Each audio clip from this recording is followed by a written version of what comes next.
Сакам да ве поздравам сите вас, драги присутни, кои вечерва одлучивте да бидете дел од оваа серија на библиски предавања Тајна на Божјата драма. Верувам дека од вечер на вечер полека ќе го формираме тој синџир од 9 предавања и на крајот ќе добиеме на целокупна слика што значи таа тајна што Господ сака да не ја открие вечерва. Темата веќе ја гледате, Божје решение за проблемот на гревот. Синоќа во претходното проучување зборувавме каде се појавил гревот и рековме дека се појавил во Едемската градина. Сатаната успел да ги прелаже Ева и Адам и преку нив еве гревот допира денеска и до нас, и сите ние сме денеска грешни суштества, бидејќи такви се раѓаме. Вечерва ќе се запознаеме со еден многу важен проблем. Ќе видиме како Бог решил, кога се тргнало наопако, да интервенира. Значи, во Едемската градина, на жалост, се тргнало наопако. Читавме во првото предавање дека Бог, кога создавал, велел и се беше добро, многу добро. Но еве сега тргнало нешто наопако. Таму во Едемската градина. Гревот станал, на жалост, денеска дел од нашиот живот. Што сторил Бог за да ја извлече ситуацијата, да ги извлече Адам и Ева од глибот во кој паднале? И затоа ние вечерва ќе ја читаме Библијата, ќе ја контактираме и сите текстови заедно со мене ќе може да ги читате на платното и да се увериме дека ние ја учиме Библијата, Светото писмо, книга над книгите. Книга која постои веќе 1600 години, односно пишувана во период од 1600 години, она е стара преку 3000 години. Значи, книга која и денеска е актуелна, која зборува за минатото, за сегашноста, но зборува и за иднината. Ако пробаме да го објаснеме изразот што е тоа грев, грев едноставно значи промашена цел. Значи, кога некој би сакал да ја каже таа дефиниција што е тоа грев, во наш превод значи промашена цел или промашена мета. Човечкиот живот, сушност, што Господ го трасирал во еден правец, го промашил. Или човекот тргнал по друга патека. И затоа во Новиот Завет, во Светото писмо, постои еден библиски текст кој вели дека постојат два пата денеска. Тесен пат и широк пат. И сега ние како слободни суштества, како што Ева сама одлучила, синоќа видовме, тргнала по широкиот пат. Бог вели, ако јадете од тоа дрво ќе умрете, а дошол кушачот, Сатаната вели, не е точно. Ево ти Ева, нов избор, нов пат, широк пат. Меѓутоа Исус вели дека тесниот пат води во вечен живот, додека широкиот пат води во смрт. Во Англија често пати се организираат конјски трки. Гледате на телевизија, извор на тие конјски трки е всушност Англија. Кога би дзирнале во историјата на конјските трки, таму би пронашле еден интересен настан. Таму вели дека во еден дел од историјата две конкурентски групи кои одледувале коњи за трки се обидувале за престиж. Која екипа ќе биде подобра во тие трки кои биле организирани. И се случувало да победи во една трка едната група, односно едната фирма или екипа, а во другата прилика другата група. И тогаш газата на едната група, кој гледувал расни коњи за трка, рекол, односно решил да вработи професионален тркач, односно јавач на коњи, за да секогаш неговата екипа да биде прва. И навистина вработил еден таков професионален тркач. Дошол и тој ден, коњите веќе биле на стартната линија. Коњите во почетокот биле изедначени, тркачите. Значи, еден круг, два круга, три круга и така натаму. Но професионалниот џокеј успел да се издвои напред неколку метри. Кога стаселе до последна кривина, што се случило? Поради лизгавиот терен, двата коња се лизнале и јавачите паднале. Со нив паднале и џокеите. Професионалниот џокеј веднаш скокнал на нозе и го јавнал коњот кој ја поминувал целта. Гордо, трката била завршена, сега тој гордо јавал до шталата на својот конј, а таму на влезот од шталата, налутено го чекал газдата. Викајки, каде ти беа очите? Каде ти беше паметта? А човекот кој јавал рекол, зошто газда? Зошто ме напаѓаш кога победив? Секако дека си победил, но кога падна се качи на погрешен коњ. Дали разбравте пораката? Тој успел да стигне да стаса на целата, но со погрешниот коњ, со коњот на противничкиот табор. Тоа се случува и со нас, почитувани пријатели, кога имаме добри намери, си поставуваме добри цели, а потоа ќе погрешиме и се паѓа во вода. Каква промена во животот на човекот донесува промашената цел? Рековме, грев е промашена мета или промашена цел. Гревот носи своји последици. Секако, гревот придонесува и тажни промени. Тоа го видовме кај Ева и кај Адам синоќа. Адам и Ева повеќе го немале тоа едемско обкружување кој Бог го создал во Едемската градина токму за нив. Еве да го прочитаме текстот. Тогаш Господ Бог го изгони од Едемската градина, го истера, за да ја обработува земјата од која беше создаден или земен. И затоа неколку пати нагласувавме во минатите предавања, човекот е создаден од земја. И затоа пишува, од земја си и во земја ќе се вратиш. Каква тажна одлука Бог морал да донесе за своите деца. Бог ги создал.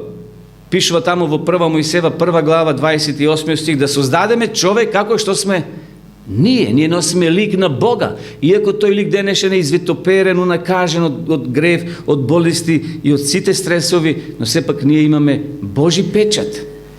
Рековме во минатите предавања, Бог ја всадил вечноста во срцата на човекот. Човекот е создаден за вечност, да живее вечно, но смртта прави само еден прекин. И затоа за Бога смртта е сон. Сон. Како што ние вечер ќе си легнеме и ќе бидеме во сон неколку часови, јутре се будиме и несвесни сме колку часови сме спиеле. Бог морал да донесе таква тешка одлука. Морал да им соопшти на Адам и на Ева дека повеќе немаат пристап не кон тоа дрво на доброто и на злото, туку немаат пристап повеќе во рајот. Гревот ја условил ова одлука. Гревот ја прекинал таа врска, таа комуникација. Ние рековме во првото предавање дека сме создадени за вертикална комуникација помеѓу небото и земјата. И на жалост гревот ја прекинал таа комуникација. Како гревот функционира, почитувани? Како на нас делуват разни искушенија? Во овој 21 век, штом ќе отвориме телевизија, радио, интернет, ни сервираат разни работи, претежно лоши. Сме едноставно бомбардирани од лоши вести. А од друга страна, пропагандата не тера да купуваме нивни производи.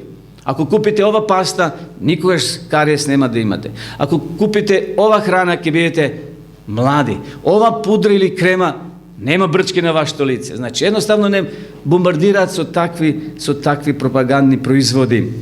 И навистина, ѓаволот е мајстор за нудење на пропаганда. Верска пропаганда. Тој вели, ако го правиш ова, ќе бидеш ова или она. Меѓутоа, што нас не предизвикува за да сгрешиме?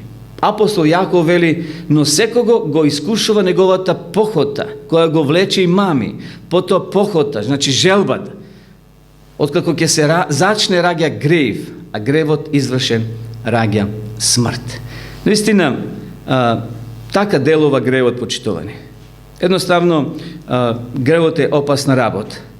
Како желба, замислите, одете кај вашиот лекар и матичниот лекар ви вели, господине, вие многу сака да јадете пица.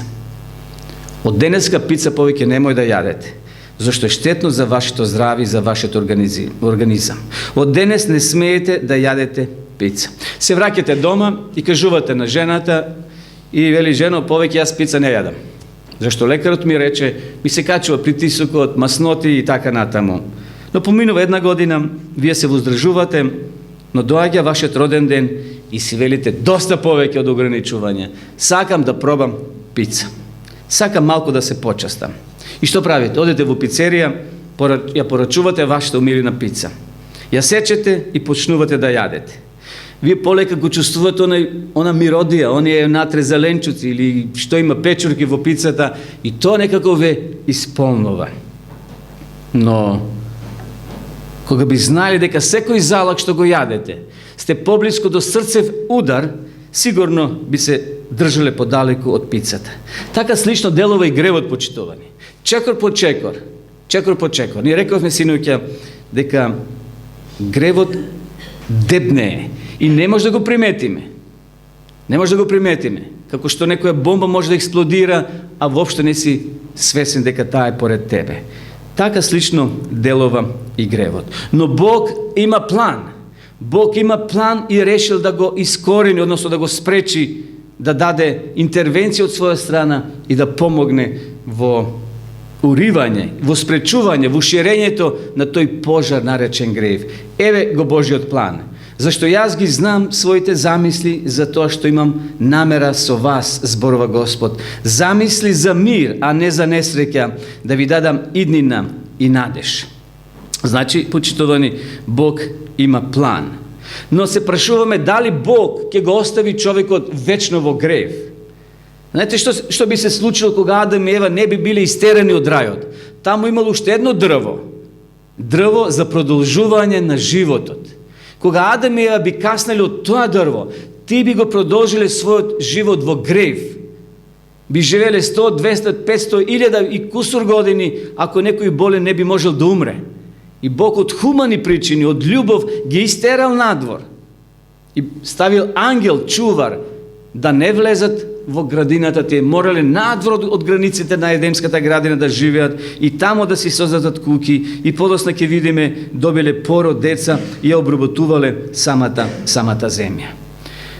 Едноставно од тогаш Адам и Ева не можеле повеќе да комуницираат директно со Бога кога сгрешиле. Оддалеченоста се повеќе се зголемувала.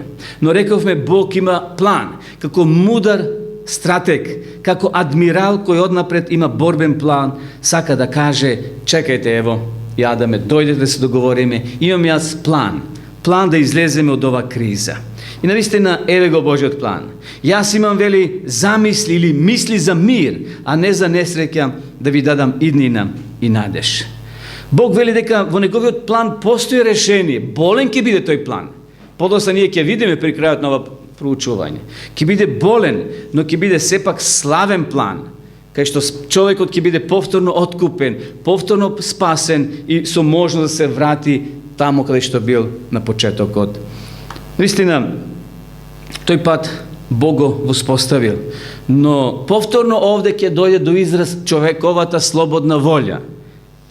Зашто смртта е плата за гревот, но благодатниот Божи дар е вечен живот во Христа Исуса, нашиот Господ. Гледате овде, крстот ни најавува нешто што ќе се случи подоцна. Крстот ни најавува дека ќе дојде некој, член од небесното тројство, по име Исус, кој ќе се оттелотвори, ќе се роди како бебе преку Марија во Витлеем и ќе расте 33,5 години и на крајот ќе умре на тој крст Исус Христос и ќе даде откупнина за тебе и за мене. Сушност, што ќе правиме ние денеска, почитувани, со тој план? Дали ќе го отфрлим или не? Зашто овој план важи за тебе. Кога Бог создавал план за спас на човекот од гревот, имал и тебе во предвид и мене, и сите нас. И затоа овде вели плата за гревот е смрт. Точно Ева умрла и Адам. Зашто Бог рекол: ако јадете од овој плод ќе умрете. Дошол сатаната, синоќа читавме, тој вели не е точно. Сомнеш внел сатаната во мислите на Адам и на Ева. Но подосна Ева ќе го држи своето мртво дете Авел, убиен од својот брат Каин. Тој Адам тогаш ќе свати Ева дека Бог бил во право, а не сатаната кој е лажец од почетокот и ќе биде до крај. Почитувани браќи и сестри, Бог има план во кој сака да не избави сите нас. Еден проповедник, еден пастор работел со еден пријател, со еден човек, и тој човек станал христијанин, а бил каратиста. Каратистот имал црн појас, се обратил и го прифатил Христа, станал христијанин. Во една прилика тој еве што кажал: сега верувам дека решението е во Исус Христос и дека подарокот на вечниот живот доаѓа преку Христа. Спасението не доаѓа ниту преку Марија, мајка му на Исуса, ниту преку светците, ниту преку папат или некој друг духовен водач, туку преку Исуса Христа. Сите тие се добри луѓе, биле добри, но тие се во своите почивалишта и чекаат повторно од Исуса воскресение на нов живот. А дали ќе бидат спасени, тоа зависи од Бог, односно од делата кои ги правиле. И сега овој каратиста, овој човек влегол во една заедница христијански и станал нихов верник, нихов член. Во таа заедница имало и деца. И така еден ден неколку дечиња дошле кај овој мајстор по карате и му рекле: Чичко Јован, ајде покажи ни само еден потек од карате. Нема да се тепаме. И ние го сакаме Бога, но ајде покажи ни еден потек да знаеме како да се браниме. А каратистот со насмевка им рекол: не, сине, немојте, децо, да ме терате. Не можам да ви покажам ниту еден потез. А тинеџерите почнали да го провоцираат и му рекле: па ти немаш срам појас, па ти не изгледаш дека имаш срам појас, ние не ти се плашеме, ти сигурно повеќе не знаеш како да удараш, и така натаму. Сакале да го испровоцираат тој да ме објасни некои потези во самото карате. На овие провокации каратистот им одговорил: драги мои деца, тој човек кој вие го барате умре. Тој каратиста кој се тепаше повеќе не постои. Тој човек повеќе нема да ви покажува каратистички потези, бидејќи тој човек е променет. Токму тоа, почитувани, го прави Божјата милост, Божјата љубов. Светиот Дух може и тебе да те промени. Ако имаш проблем со цигара, со алкохол, со некој друг порок, дојди вечерва кај Христа. Кажи му: Исусе, помогни ми. Имам такви пороци, имам такви проблеми, немам работа, немам пари. А Бог, знаете, е најбогато суштество. Нашиот Бог е најбогат. Какав Бил Гейтс, тој е ситна риба. Бог е полн со пари. Но Бог сака да имаш само малку вера, ти да побараш од Него. Знаете колку треба да биде нашата вера? Во Библијата има еден пример, каде што Исус вели: ако имате вера, дали знаете што е синапово зрно? Синап или семе од зелка. Тоа е толку ситно што по старите не може да го видиме. Меѓутоа, ако имаме таква вера како синапово зрно, Бог вели, Исус вели, ќе правите чуда. И затоа Господ од вечерва од нас бара да имаме вера, да се повикаме на Божјата милост, на Божјиот план за спасение на тебе и на мене. Овој каратиста вели: ја не сум повеќе тој стариот каратиста кој се тепал джудо, него јас сум сега понизен христијанин. Божјата милост кога ќе влезе во твојот живот и во мојот, тогаш се случува промена. Тогаш се случува промена. Во тој борбен план или воен план, всушност Бог го направил да ја уништи змијата, а змијата е символ за сатанат. Еве го тој текст, 1 Мојсеева 3:15, што го читавме и синоќа, насликан во ова слика. Значи овде Исус, гледате позади на крст, овде е змијата, символ на сатаната, а Адам и Ева добиле прекрасно ветување. Прекрасно ветување: ставам непријателство, ајде да го читаме текстот, ставам непријателство меѓу тебе и жената и меѓу родот твој и породот нејзин. Тој ќе ти ја смачкува главата, а ти ќе го каснуваш во петата. Исус со смртта на Голготскиот крст истапнал на змијата, на ѓаволот. А змијата го каснува Христа преку смртта, што Исус умрел. Исус бил 3 дена во гроб, иако не цели 3 дена, но се смета, според еврејското сметање на времето, 3 дена Исус бил во гробот и во недела наутро, вели Библијата, воскреснал. Но Исус треба да дојде од семето женино, од човек да произлезе. И навистина, замислите каков е тој план, однапред да ти биде откриен, да ги знаеш сите детали. Тоа е, например, како да отидете на некој фудбалски надпревар. На тој фудбалски надпревар одете помеѓу Барселона и Реал. Исус седи поред вас и вели: пријателе, гол ќе падне во 28-та минута. Зашто Исус однапред се знае. А вие со нетрпение, со внимание го следите над преварот и доаѓа 28-та минута, а вие скокнувате од радост дека паднал гол. a odnapred Исус ти го кажал планот.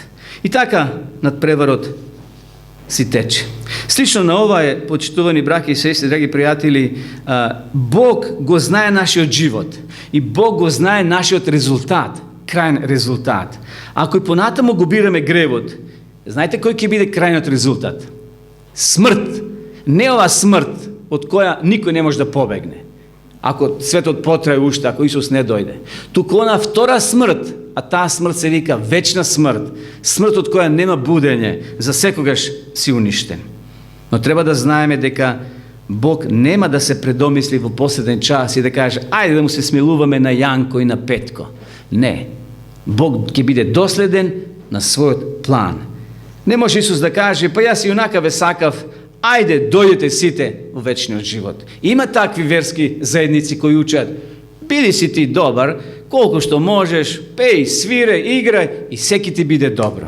Да, Бог е милостив, но Бог е и Бог на ред и на дисциплина. Адам и Ева, почитувани, немале Библија. Едноставно тие немале Библија во кај што можеле да прочитат што ќе се случи во иднина. Ние денеска имаме Библија, знаеме што се случило, што се случува и што ќе се случи во последните години.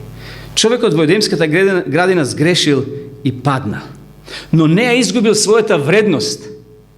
Човекот и понатаму останал вреден во очите Божи. И еве го текстот.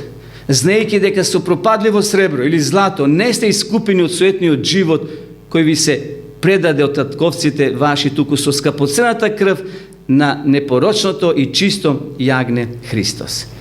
Замислете оваа ситуација. Овде имаме сега 20 евра. Јас имам овде 100 денари. Колку вреди ваква ова новчаница, а колку вреди ако ја свиткам? Дали вредноста е иста? И ако ја згазам со ногата, ќе биде ли иста? Иста.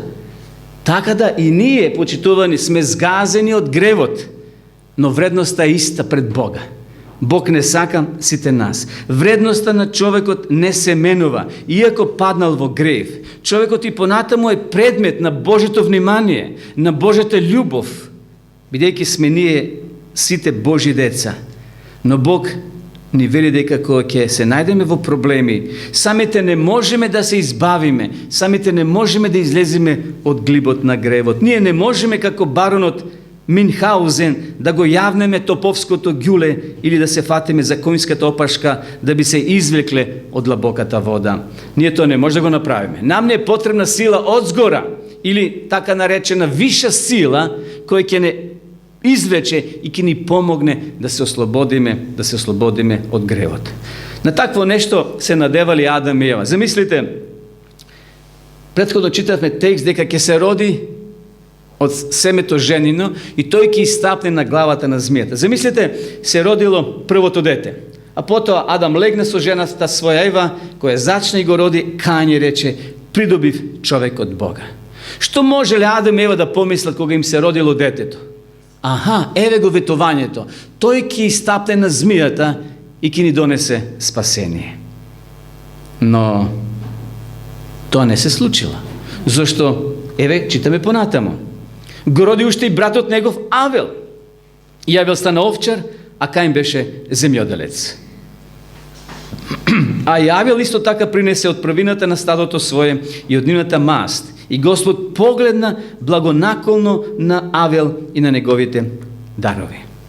Сигурно Бог на првиот брачен пар им објаснил што треба да прават во процесот на тој жртвен систем. Тие знали дека треба да принесуват јагне, кој ќе го символизира Исус Христос, кој треба да дојде на оваа земја.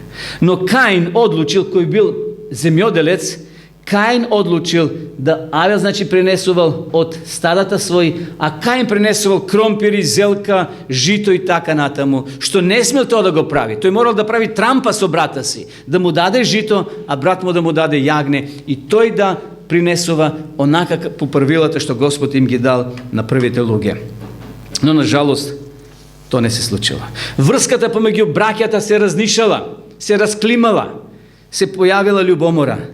Еден ден Каин одлучува да го убие својот брат Авел. И на тој начин, во самиот старт, во самиот почеток се родиле две групи на луѓе. Позитивни со Бога и оние негативните. Оние кои сакале се спасат со вера во Христа, во Бога, а оние другите со своите дела. И што се случило еден ден? И Каин му рече Каин на својот брат Авел, ајде да појдеме в поле. А кога беа во полето, трагедија. Каин скокна на својот брат Авел и го уби.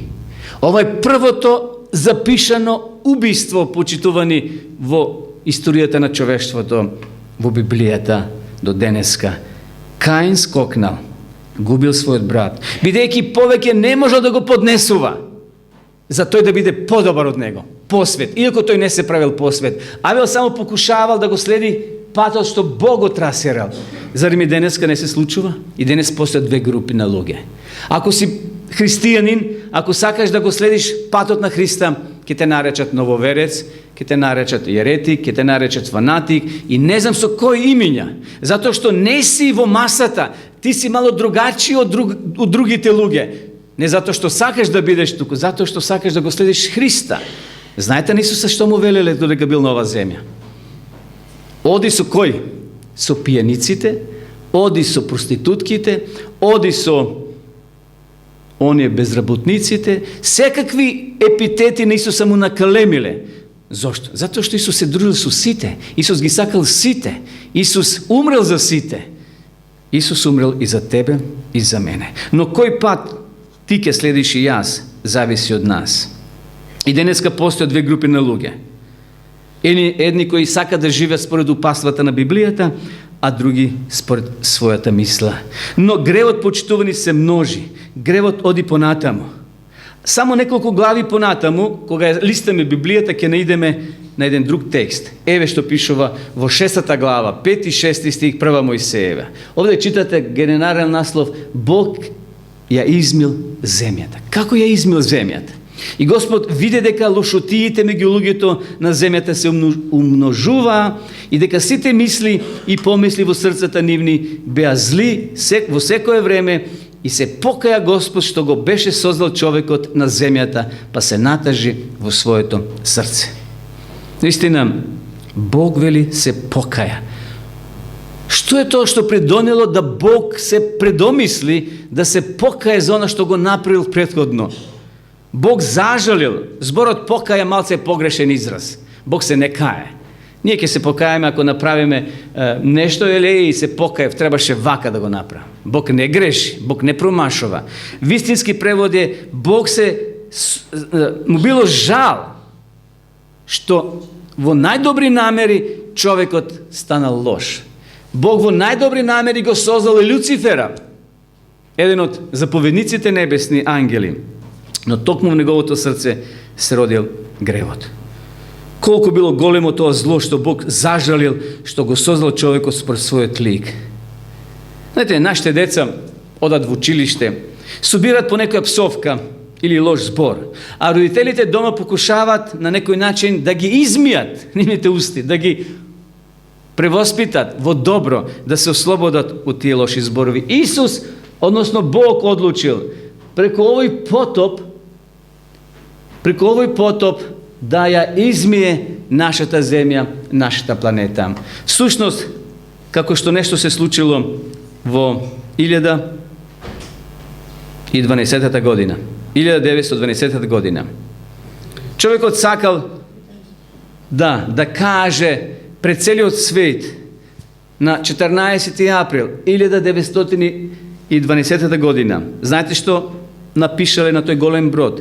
Ке стигнеме во Америка без Бога. Бог не ни е потребен. Тргнал од Англија со 2235 патници. Одел со брзина од 22 чвора. Удрил во леден брег. Еве ги жртвите. Загинале 1522 особи или патници, а преживеале 713. Повеќето од оние кои преживеале биле богаташи. И денеска човекот му прекоси на Бога, како што му прекосили предпотопниот свет.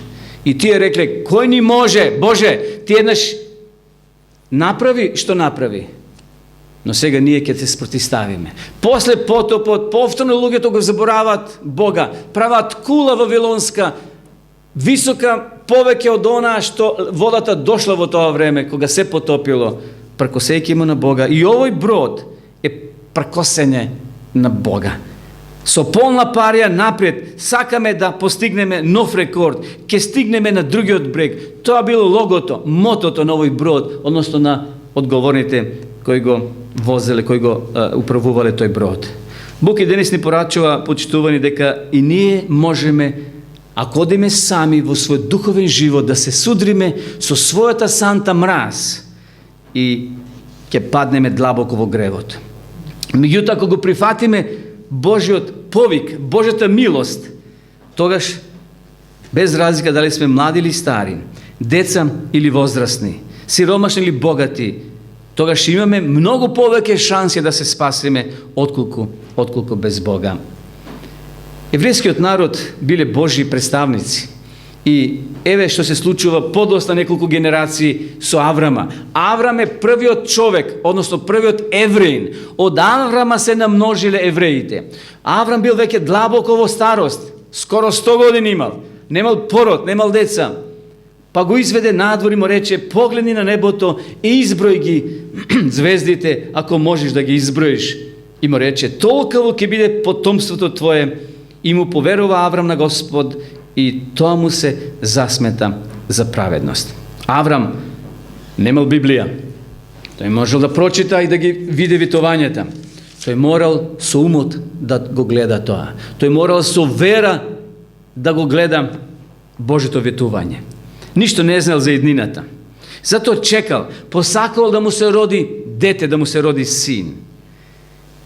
Но син кој ќе дојде и ќе стапне на змијата на главата. Син преку кого Бог ќе оствари својата намера.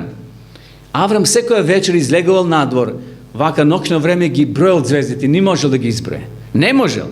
Бог му ветил: толку ќе биде твоето големо потомство. И навистина бил создаден таков народ. Преку Аврама доаѓа синот Исак, преку Исака доаѓа Јаков, и сега може да редиме таа лоза на Божји следбеници. Благодарение на Божјото водство, тие се нашле на жалост во Египет. 400 години евреите биле под управа на египчаните, во робство.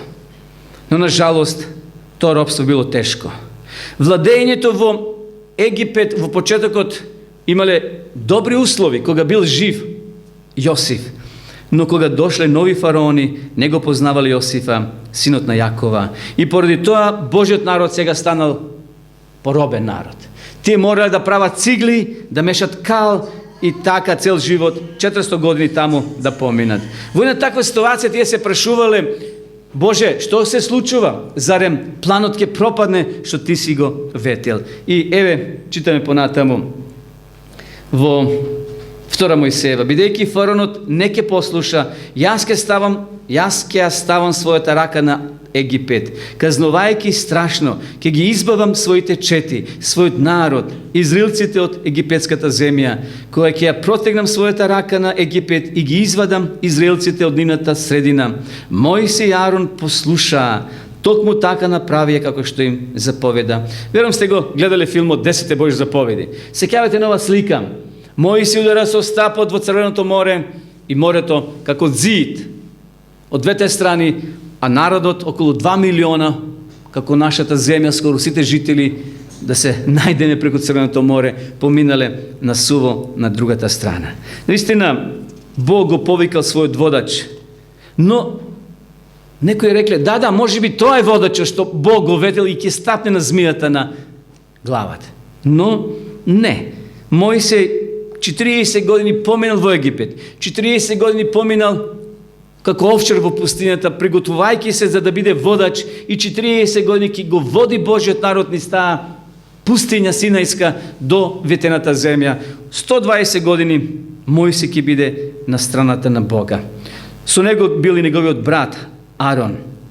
Тие го воделе народот, но народот во некои моменти почнал да овка, да вика: против водачите, а всушност викале против Бога. И што се случува? Еве, Бог не слуша, почитувани. Ги видов страдањата на својот народ во Египет, продолжи Господ. И му ја чув тужбата против неговите угнетувачи. Познати ми се неговите маки. Каква радосна вест за нас вечерва. Ако имаш ти твои маки, твои проблеми, Господ те слуша. Господ го послушал проблемот или проблемите што ги имале израелците во Египет, и Господ им пратил водачи во ликот на Мојсија и на Арона. Сепак Господ и денеска, почитувани, може да ти ги олесни твоите маки, твоите проблеми, само ако покажеме чврста вера. Ако ги раствилиш и тие извика кон мене, задолжително ќе го послушам нивниот вик. И зато вечера реков, ако имаш проблем, јај му на Бога, кажи му во молитва, 2 реченици, не мора посланици, 2 збора упати му и кажи му, Боже, помогни ми треба твоја помош, јас сум немокен. Затоа, почитувани браќи и сестри, драги пријатели, Господ денеска не повикува да го ослободиме своето срце од стегите на маките на стресовите, од канџите на гревот, да дојдеме кај Христа, а тој ќе не ослободи. Да не бидеме како овој алпинист. Што се случило? Знаете, алпинистите освојуваат разни врвови на разни планини. И се вели во овој пример дека денот бил убав, сонце светело, се качувал без јаже и други помошни средства. И така, качувајќи се, одеднаш ногата му запнала за некоја карпа, се лизнал и пошнал да паѓа. Така додека паѓа, успел да се фати за една гранка. А гранката само што не се скршила. Така додека ги броил секундите, се сетил дека некогаш слушал за Бога.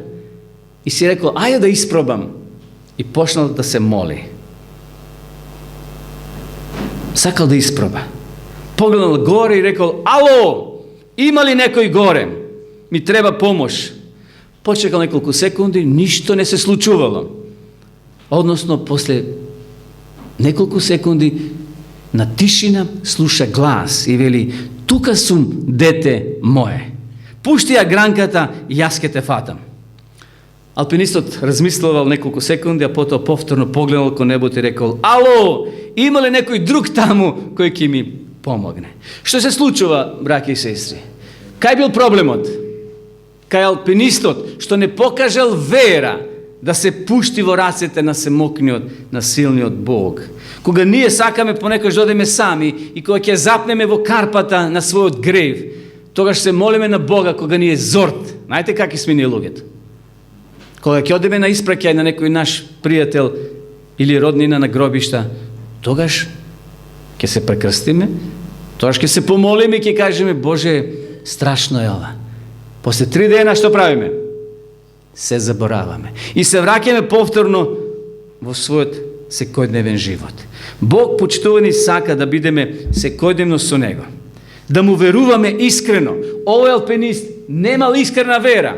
И затоа рекол, има ли некој друг горе што може да ми помогне? Бог повикува еден народ, а тоа е израелскиот народ, и му ветува една нова земја. Бог стрпливо ја го водил овој народ. 400 години во робство, 40 години из пустиња, но доаѓа време да влезат во ветената земја. И ви реков, вие ќе ја наследите земјата нивна и вам ќе ви ја дадам во владение земјата каде што тече мед и млеко. Јас сум Господ Бог ваш кој ве оддели од сите народи. Наистина, какво ветување? Какво ветување од страна на Господа? Бог ветува. Бог ветува дека тие ќе наследат таа ветена земја. Не, јас сум водачот на војската Господа. Во прилика му се јавува самиот Исус Христос, на синот на Исус Навин. Се јава, Исус Навин бил разочаран, обесхрабрен, пред него се наоѓал еден голем град Ерихон, што не може да го освојат, и му се јавува ангелот Божи, односно Исус Христос вели, јас сум со вас, немој да се плашите, јас ќе ви помогнам. И навистина, тоа се случило. Бог го повикува Самсон, јак човек, да биде водач на израелскиот народ. Сите тогаш си помислили, можеби тоа е ветувањето од 1 Мојсеева 3:15. Тоа ќе биде синот, водачот кој ќе стапне на змијата. Но дали бил така? Не. Така, не. Самсон бил навистина јак, со една коска од магаре истепува илјадници луѓе. Бил силен кога имал Свети Дух.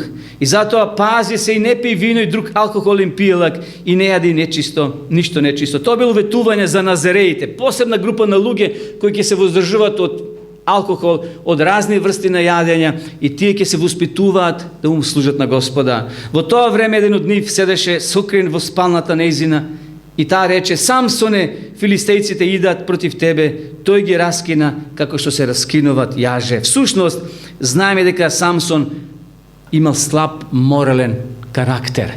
Тој ќе падне под влијание на жената и таа ќе го издаде. Тој не смел да каже каде му е силата, а силата му била во косата, во долгата коса.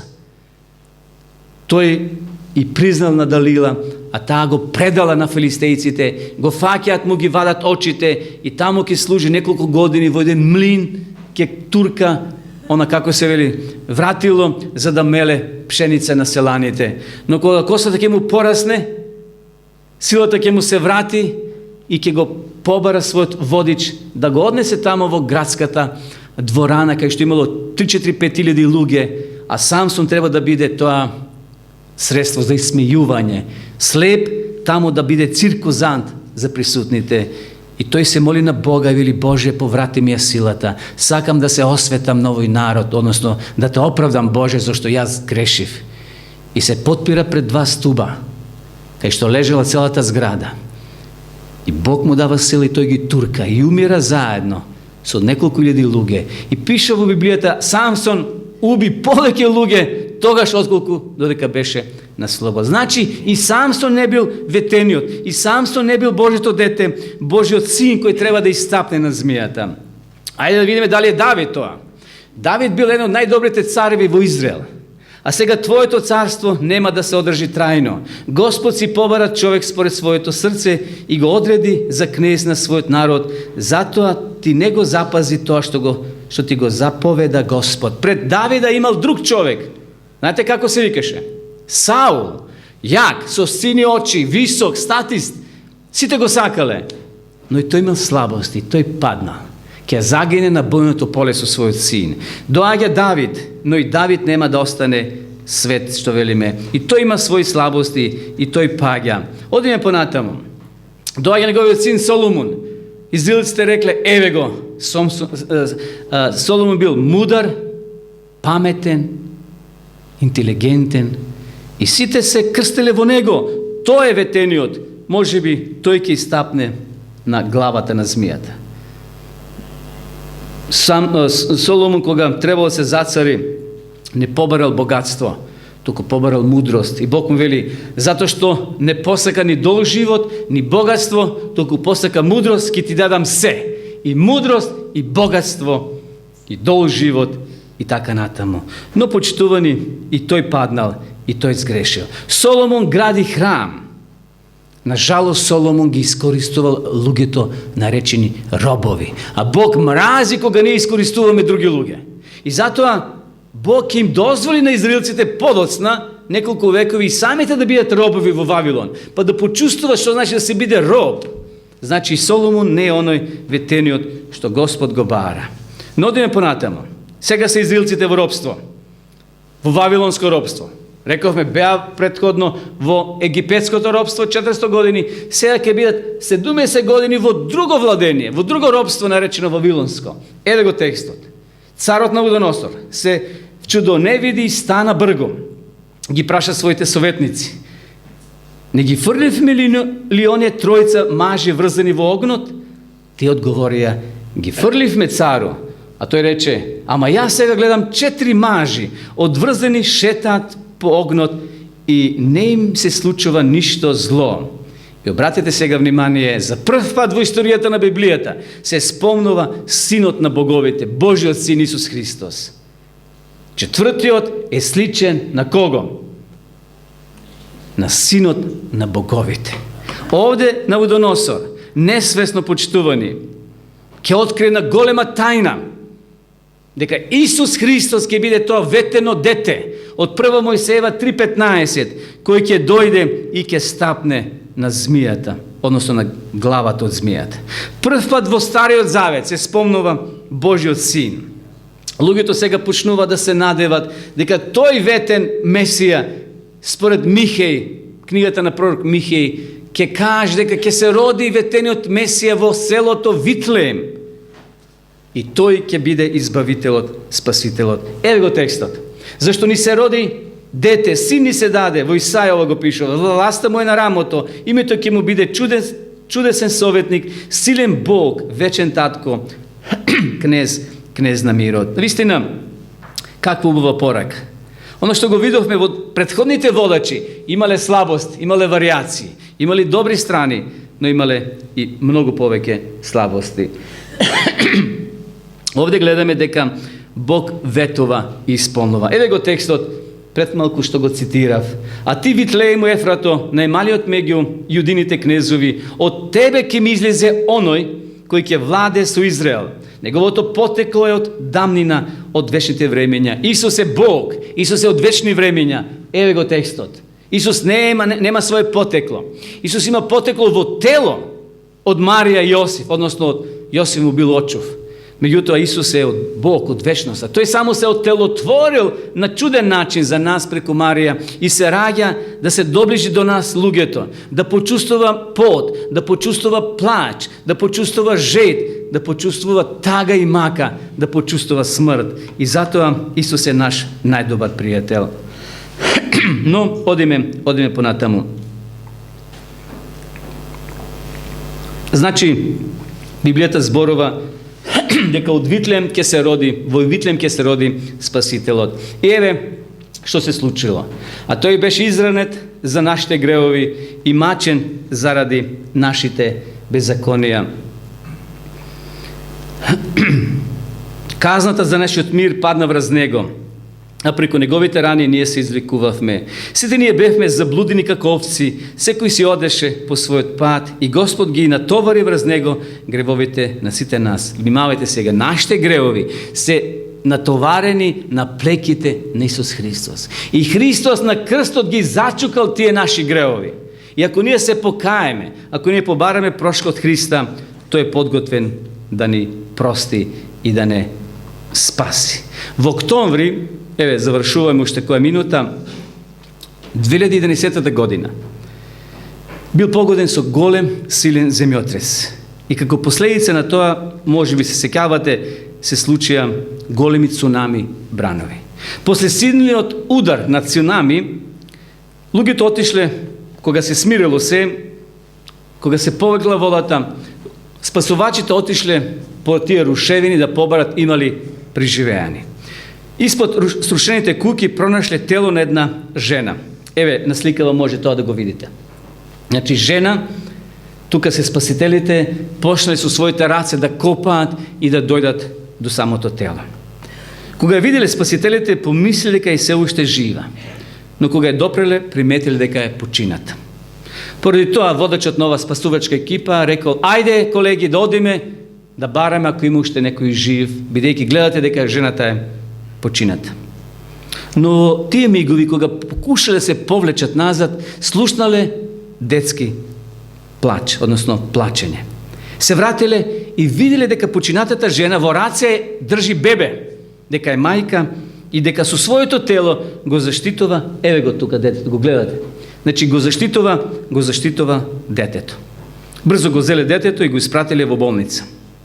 Подосна кога го виделе телото на мајката, во низиниот джеб на фустанот од десната страна пронашле мобилен телефон, во кој имало напишена порака, но се уште не испратена. Ја читате пораката.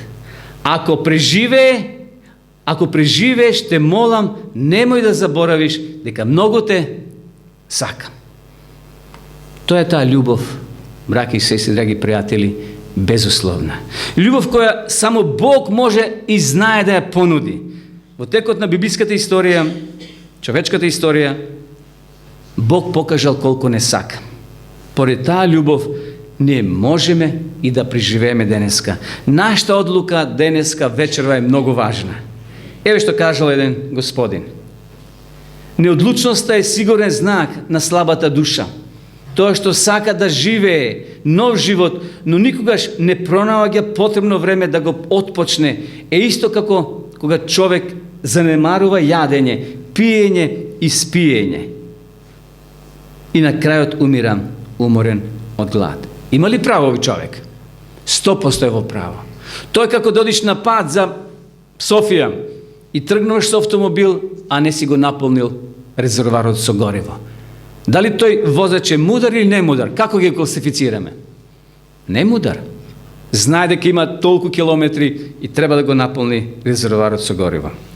Неодлучноста, вели Тилсон, е сигурен знак на слабата душа. Тоа што сака да живее нов живот е добро, но никогаш не пронаоѓа потребно време да го отпочне тој нов живот, исто како човек, вели, кој занемарува јадење, пиење, спиење и на крајот умира. Драги мои, одлуката е наша. Одлуката е многу важна. Мораме да одбереме правец. Емил Брунер во својата книга еве што напишува. Во една прилика, вели, во книгата, двајца патници се приближувале кон железничката станица. Едниот бил господин, добро облечен, ситуиран, интелигентен, а другиот бил некултурно момче во подерена и валкана облека. Двајцата влегле во истиот воз, во исто купе. Едниот се однесувал културно, отмено, седнал и чекал да тргне возот. А другиот запалил цигара, ги кренал нозете таму на слободното седиште и почнал да им дува чад во лицата на присутните. Бунер во својата книга прашува: дали има разлика помеѓу овие двајца патници? Јас ви прашувам вас, дали има разлика? Има, како не? Ова интелигентен, кјути, мирен, почитува, а они другиот пуши, ги кренал нозете, ги собол таму чевлите и така натаму. Но Бунер прашува: дали има уште некои информации за овие двајца?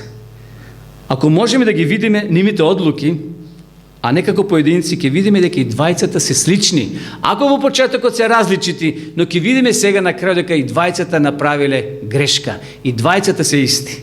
Двајцата патници влегле во ист воз кој одел за Берлин. Да би стаселе во Виена, што треба да направат? Да го променат правецот, да влезат во друг воз, за да стасат до Виена. Значи, на прв поглед разлика има, но крајната цел им е иста. Одат каде? Во погрешна насока. Зашто тие треба да заминат за Виена, а седнале во воз кој одел за Берлин. Почитувани браќи и сестри, еве сосема на крај. Зашто смртта е плата за грев, но благодатниот Божи дар е вечен живот во Исуса Христа, нашиот Господ. Што ќе одабереш ти? Јас бирам вечен живот. Одлуката е твоја. Господа ни помогне сите ние да се најдеме во она група на вечниот живот. Амин. Така, на крај ќе се помолиме. Господи Боже наш, ти благодараме што вечерва бевме заедно, што ни го откри планот, дека после паѓањето во грев, ти не си го оставил човекот сам, туку си понудил план, излез во ликот на Исуса Христа, кој бил на оваа земја, кој го положил својот живот, платил откупнина за нас и денеска ние сме слободни духовни граѓани, членови на Твоето небесно царство, но до тогаш, додека не стасаме таму, чувај не и помогни ни, зајакни нашата вера. А оние кои се уште се неодлучни, кои се уште се на својата животна раскрсница, помогни им да го одберат вистинскиот пат кој ќе ги однесе до Тебе. Води не, Господи, и Ти управај со нашите мисли, со нашите дела и со нашите постапки. Тоа те молиме во Христово име. Амин.